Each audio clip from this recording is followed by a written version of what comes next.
Hello guys, വെള്ളിയാഴ്ച ആയിട്ട് ഉച്ചയ്ക്ക് ഇറങ്ങി പള്ളിയേക്കും. അപ്പോൾ നേരെ പോയത് ആദ്യം അവളെ കബറിങ്ങൊക്കെ പോയി സിയാർത്ത് ചെയ്ത് ഇറങ്ങി. പള്ളിയിൽ പോയി നിസ്കാരം കഴിഞ്ഞ് പുറത്തിറങ്ങി. അപ്പോൾ വീട്ടിൽ ഓംപ്ലേറ്റ് ആണെന്ന് പറഞ്ഞു.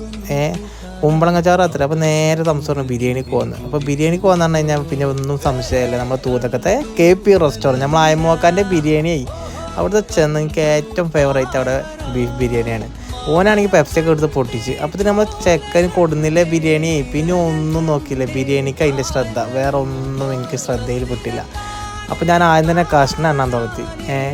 4 കഷ്ണമാണ്, 4 കഷ്ണം. അതിന് പോരാത്തിന് ഒടുക്കത്തെ റൈസ്. ഇതന്നെ നമുക്ക് തിന്നാൽ തീരൂല, അമ്മാതിരി സാധനം അതിലുണ്ട്. അത് മാത്രമല്ല, അത്രത്തോളം ടേസ്റ്റും ഉണ്ട്. ഇവിടെ അൺലിമിറ്റഡ് റൈസാണ്. വെറും 100 രൂപയുള്ളൂ ഇവിടെ ബിരിയാണിക്ക്. ചിക്കൻ ആണെങ്കിലും ബീഫാണല്ലോ. എനിക്ക് ബീഫാണ് വെള്ളിയാഴ്ച. പിന്നെ ബീഫ് പറയണ്ടല്ലോ, ബീഫ് തിന്നാതെ എന്ത് വെള്ളിയാഴ്ച. കഴിക്കാനായിട്ട് ഈ ബോർഡ് കണ്ടപ്പോൾ എനിക്ക് ഉള്ളിൽ കയറി ഷെയർക്കാർക്ക് ഒരു കൈ കൊടുക്കാൻ തോന്നി. അങ്ങനെ കൈ കൊടുത്ത്